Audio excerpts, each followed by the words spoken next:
There is a creature in this universe that has never been touched, never been caged, never been tamed, never been survived. Every alien civilization in the known galaxy has a name for it. The Vorath call it the end. The Selenari Empire calls it the last thing you see. And the humans, well, humans hadn't even heard of it yet. Until one boy changed everything. His name was Kai. He was 12 years old. He had no weapons, no armor, no training. He walked into the throne room of the most powerful alien emperor in 3 galaxies, and he did something that made an entire empire go completely silent. He fed it. He fed the most dangerous predator in the known universe like it was a stray dog on a Tuesday afternoon. And the Emperor, the being who controlled 1,000 star systems, stood there with his mouth open and said nothing. This is that story. This is the story of how one human boy broke every rule the universe had ever written. Let me show you exactly how this happened. Kai had never seen a sky that wasn't gray. Back on Earth, what was left of it, the sky had been gray for as long as anyone could remember.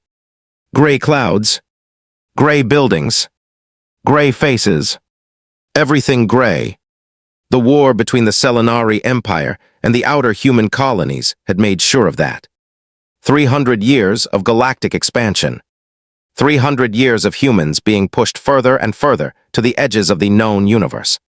Treated like pests, like background noise, like something the galaxy was still deciding whether to keep around or clean up.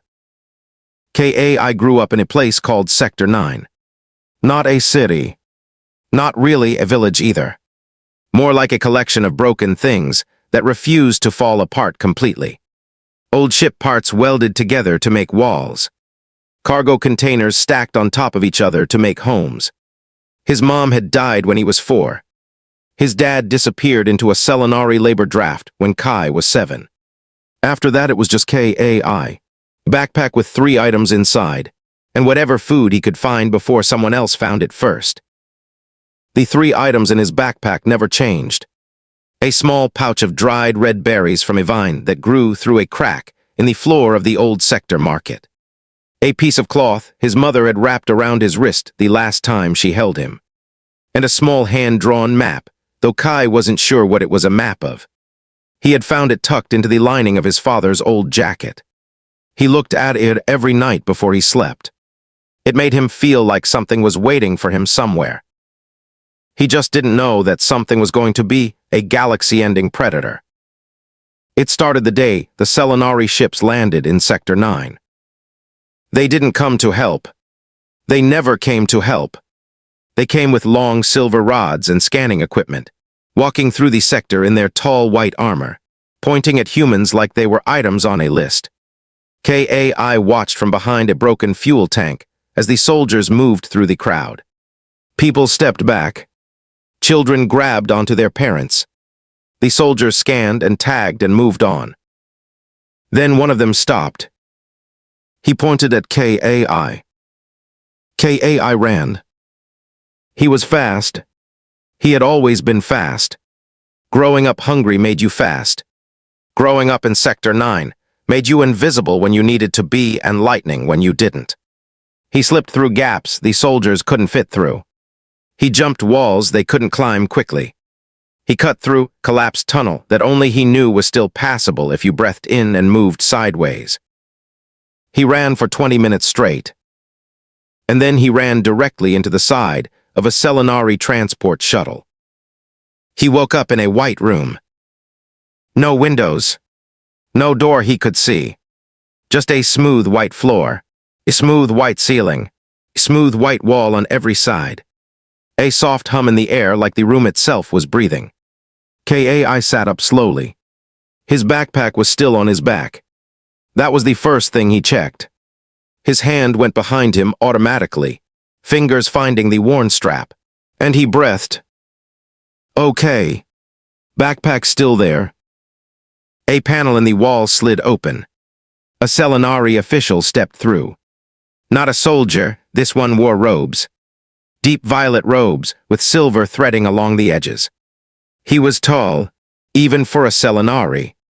His skin was the color of pale moonlight, with faint patterns moving beneath the surface like slow electricity. His eyes were solid silver.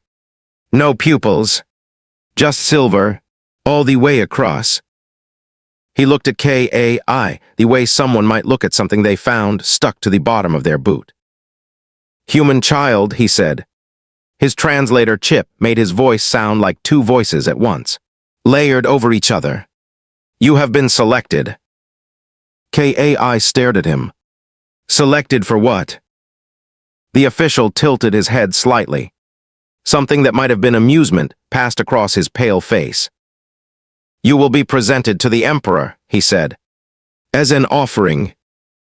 Kai blinked. "An offering for what?" The official turned and walked back through the panel. "For the Vorkai," he said, without looking back.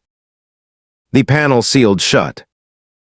Kai sat alone in the white room and had absolutely no idea what a Vorkai was. He would find out very soon. The ship traveled for 3 days. Kai knew this because the hum of the room changed slightly every time what he assumed was a day passed. Lower in the morning, higher at midday, a kind of soft vibration at night that was almost like music if you didn't focus on it too hard. He slept on the floor with his backpack under his head. He ate the last of his dried red berries slowly, one at a time, making them last. He thought about his dad. He thought about the map. He thought about the word the official had used. Vorkai. No translator chip. No data screen. Nothing in the room explained it. But the way the official had said it, that tiny pause before the word, that half-second where even his perfectly controlled alien face showed something that looked almost like unease, that told Kai more than any definition could. Whatever a Vorkai was, it scared them.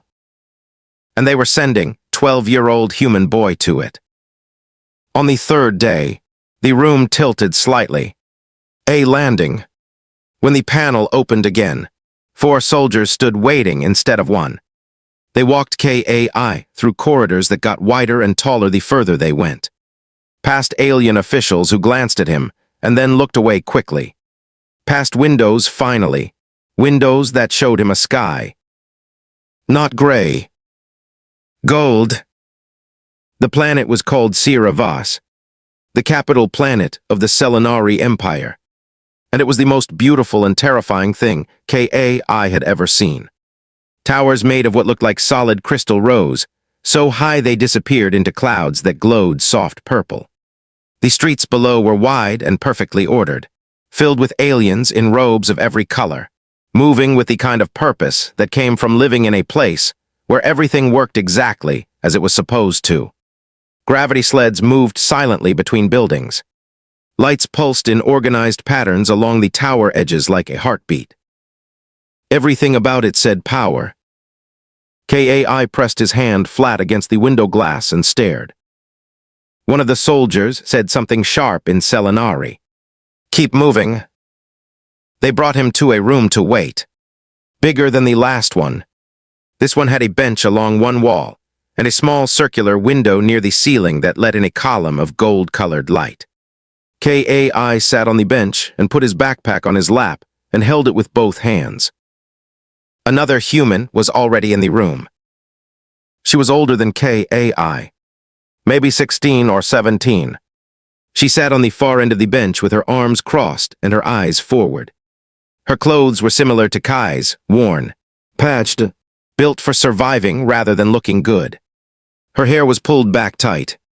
There was a scar along her left jaw that had healed clean, meaning someone had treated it properly at some point.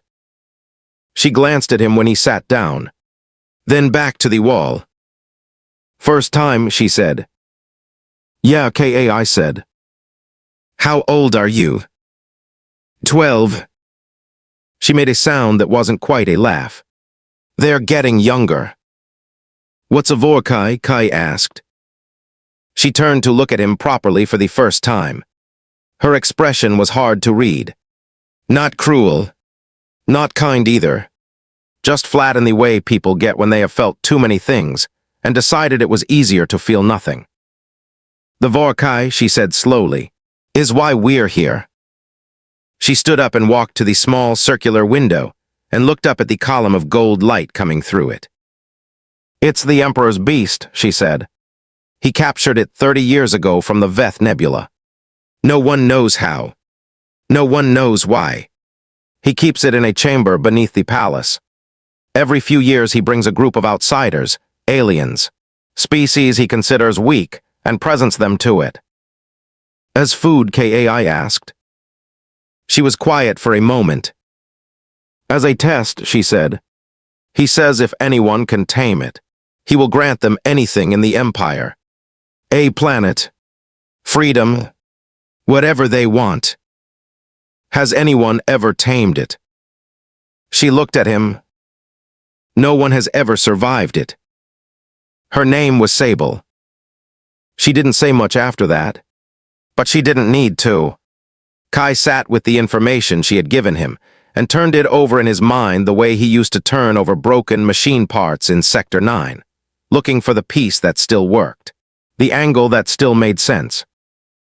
A test. Not just an execution. A test. That meant something.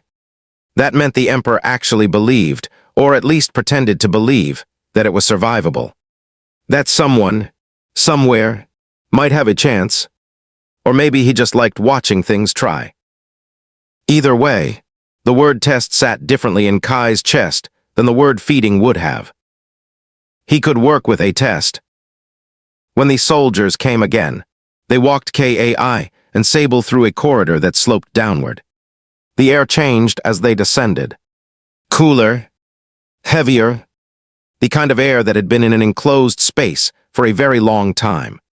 The crystal walls of the palace gave way to older stone, dark, almost black, with faint lines of blue mineral running through it like frozen lightning. The lights became fewer. The shadows became longer. Kai's hand went to his backpack strap, just to hold on to something. They were not alone in the corridor. Ahead of them, two more figures were being escorted by different soldiers. One was a large insectoid alien with 4 arms and compound eyes that caught the dim light and scattered it in tiny rainbow fragments. The other was a tall, thin, gray-skinned being with elongated fingers that kept moving like it was trying to count something invisible in the air. Neither of them looked at Kai and Sable. Both of them looked terrified. The corridor opened into a chamber. And the chamber was enormous. The ceiling was lost in darkness above. The floor was flat black stone, wide as a sports field, without a single mark on it, except for a circle of faint blue light at the very center. Along the curved walls, a gallery of viewing platforms rose in tiers, and those platforms were full. Hundreds of Selenari in elaborate dress, looking down. Officials, military commanders, nobility, all watching, all quiet. At the far end of the chamber, elevated on a throne carved from a single piece of black crystal, sat the Emperor. Kai had imagined something monstrous. The Emperor looked almost calm. He was old, ancient, maybe, by Selenari standards. His face was lined with age marks that in their culture signified authority rather than weakness. His robes were the deepest black Kai had ever seen, edged in silver light that moved like it was alive. His silver eyes were half closed, almost bored, the way someone looks when they have watched the same thing too many times and are only watching again out of habit. A Selenari official stepped forward from beside the throne and spoke loudly in a formal tone. The translator chip implant that all captured humans were given on the ship buzzed behind Kai's ear. You are brought before Emperor Vareth the Eternal, Lord of the Selenari Dominion, Keeper of the Vorkai. You have been given the honor of the trial. If you survive and tame the beast, the Emperor grants you one wish of any kind. Any planet, any title, any freedom. If you fail... The official paused. You feed the beast. The insectoid alien made a sound, something between a click and a shriek. The gray alien with the long fingers sat down on the floor, suddenly like its legs stopped working. Sable stood still. Kai looked at the circle of blue light in the center of the floor. Then a sound came from beneath the chamber. Not loud. That was the strange thing. Kai had expected something loud. A roar. An impact. Something that announced itself. But the sound was low. Almost gentle. A deep vibration that he felt in his back teeth more than heard with his ears. Like something enormous was breathing very slowly and very patiently in the dark below. A section of the floor inside the blue circle began to rise. And Kai put his hand on his backpack. The platform rose slowly, like it was giving everyone in the chamber time to prepare. It didn't help. When the Vorkai came into view, the gallery above went completely silent. Not quiet. Silent. The kind of silence that only exists when every living thing in a room forgets to breathe at the same time. The creature was enormous. Not enormous the way a large animal is large. Enormous the way a building is large. The way something makes you suddenly aware of how small your body is. Its shoulders came up higher than Kai's head. Its body was long and built low to the ground, a predator's build, designed for closing distance fast. Its fur, if that was even the right word, was deep navy blue, almost black, with a faint bioluminescent shimmer running through it that pulsed slowly with each breath. Along its back, a ridge of thick dark spikes rose in a line from the base of its skull to the tip of its tail. They caught the blue light and refracted it in sharp angles. Its face. Kai stared at its face. The Vorkai's eyes were gold. Pure, liquid gold, with a depth that felt like staring into something ancient and completely aware. Not animal awareness. Something more than that. Something that calculated. It raised its massive head and looked at the chamber with total calm. Then it looked at the four offerings. The insectoid alien with 4 arms screamed. All at once, all 4 limbs went into motion, scrambling for the corridor opening, which had already sealed shut. It threw itself against the wall twice, before collapsing into the corner and curling into a ball. The gray alien was already flat on the ground, with its long fingers over its face. Sable took a step back. Just one, but her hands were shaking. The Vorkai took one slow step forward. The sound its paw made on the black stone floor was soft. Controlled. That was the most terrifying part. Something that large moving that quietly meant it was always in control of how much noise it made. It could be silent when it chose. It was choosing not to be right now only because it didn't need to bother. Kai stood completely still. His brain was sending very clear signals. Run. Move. Do something. His body wasn't listening. But then something else happened. Something underneath the fear. Curiosity. Kai looked at the Vorkai and something in him, that broken, backwards, completely unreasonable human part of him, got curious. Because the creature wasn't looking at the shrieking alien. It wasn't looking at the one on the floor. It was looking at Kai. Directly, steadily, like Kai was the only thing in the room worth paying attention to. And its tail moved. Not aggressively. Just once, slowly, the tip of its tail shifted to the left and came back. The way a cat's tail moves when it's thinking. Kai's hand moved to his backpack before his brain made the decision. He unzipped the front pocket. The dried red berries were there. 6 left. He had been saving them. They were the last thing he had from Sector 9, from the vine that grew through the crack in the market floor. He had been eating 1 per day to make them last. He didn't know why he was saving them anymore. Habit. Memory. Something to hold on to. He took them all out. held them flat on his open palm.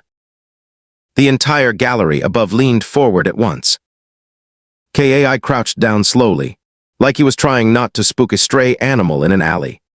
He made himself small. He kept his eyes soft, not wide, not challenging, just open. He held his hand out. And he waited. The Vorkai stared at him. 5 seconds. 10. Then it lowered its enormous head. And it moved toward him. 1 step. 2. 3. It stopped with its face 3 inches from Kai's open hand. The warm air from its nostrils moved the berries slightly on his palm. Kai did not move. Up in the gallery, a Selenari noble fainted. And on the black crystal throne, for the first time in 30 years, Emperor Varath sat forward. Nobody in the chamber moved. Nobody breathed. The Vorkai's golden eyes were fixed on the small pile of red berries in the human boy's open hand. Its nostrils flared once. Then again. Something shifted in its expression, not in any way Kai could fully describe, only feel, like a door opening somewhere deep inside the creature. Just slightly, just enough. It ate the berries from his palm. Gently. Kai felt the warmth of its breath on his hand. He felt the incredible softness of its lips against his skin, careful, deliberate, taking each berry one at a time. Nothing about it was rushed. Nothing about it was violent. For something the entire galaxy called a death sentence. In this moment, it was the most careful thing Kai had ever felt. His eyes were burning. He didn't know why. He didn't have time to figure it out. When the last berry was gone, the Vorkai raised its massive head and looked at Kai again. That same long, measuring look. And then slowly, like a mountain deciding to sit down, it lowered its entire body to the floor. All at once, front legs first, then the massive weight of its body, until it was lying flat before him, chin resting on the stone, golden eyes looking up at him from below. The gallery erupted. Not cheering, more like the sound crowd makes when reality does something reality is not supposed to do. Shouting, gasping, the sharp crack of something dropped, voices overlapping in several languages at once. Kai heard it all from a great distance. He was only looking at the Vorkai. He reached out his hand and rested it very slowly on the creature's forehead. The spikes along its back lay flat. Sable made a sound behind him, something she probably hadn't made in years. Something that sounded almost like a laugh and almost like a cry at the same time. Up on the black crystal throne, Emperor Varath stood up. The chamber went quiet again. The Emperor descended the steps of his throne slowly, his dark robes trailing behind him, his silver eyes fixed on the boy and the beast on the floor below. He walked across the full length of the black stone chamber and stopped 10 feet away. He looked at the Vorkai. He looked at Kai. Kai looked back at him. He didn't look away. Something had changed in him in the last 5 minutes. He wasn't sure exactly what. He just knew that he wasn't afraid of the silver eyes anymore. The Emperor spoke. Low. Formal. The translator chip behind Kai's ear buzzed. In 300 years, the Emperor said, no creature of any species, not Selenari, not Voreth, not Kith, not any of the 47 civilizations of this dominion, has survived 60 seconds in this chamber. He paused. You did not survive. You did something else entirely. Kai waited. The offer stands, the Emperor said. One wish. Any planet. Any title. Any freedom. Kai looked down at the Vorkai. The creature's golden eyes were still watching him. That same deep, patient awareness, like it had been waiting a very long time for something and had finally found it. Kai looked back at the Emperor. I want him, Kai said. Silence. The Emperor blinked. Both pairs of eyelids, one after the other. You want the Vorkai? He comes with me, Kai said. Wherever I go. He's not your beast anymore. A murmur ran through the gallery. The Emperor was quiet for a long time. His silver eyes moved from the boy to the creature on the floor. The creature that had terrorized empires. The creature that had ended lives and broken civilizations, and never once in 30 years allowed a single living thing to touch it. The creature that was currently letting a 12-year-old human scratch behind its enormous ears. Slowly, with an expression no Selenari historian would ever fully capture in words, the Emperor nodded. Granted, he said. And somewhere in the galaxy, 300 years of humans being pushed to the edges of everything shifted, just slightly, toward the center. Because the boy from Sector 9 walked out of the Emperor's palace that day, with his backpack on his shoulders, and the most dangerous creature in the known universe walking quietly beside him. Here is the part nobody talks about. After Kai left the palace, the Emperor ordered the Vorkai's chamber sealed permanently. Not because the beast was gone, because word spread fast. Within 6 months, 17 alien civilizations had sent diplomatic requests to speak with the human boy. Not with the Emperor, not with the Selenari military, with Kai. A 12-year-old from Sector 9 with a worn backpack and 6 red berries had done what 3 centuries of politics, warfare, and negotiation had failed to do. He made humanity impossible to ignore.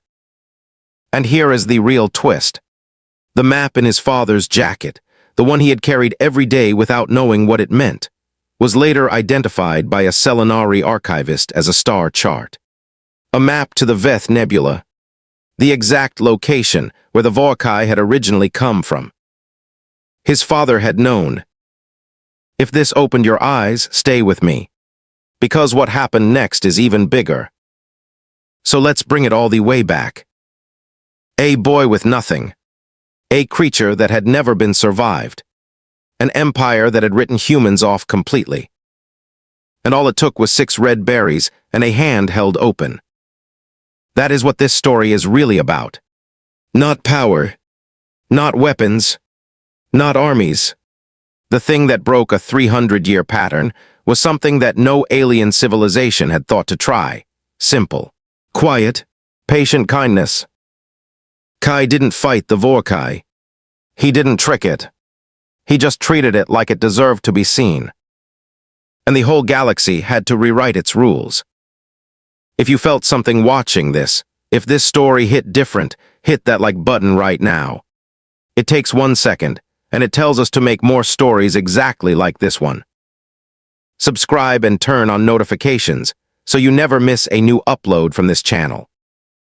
And here is the question I want you to answer in the comments right now. Be honest, what would you have wished for if you were Kai? The planet? Freedom? Or would you have chosen the beast too? Drop it below. I read every single one. And the next story coming to this channel, trust me, makes this one look like a warm-up.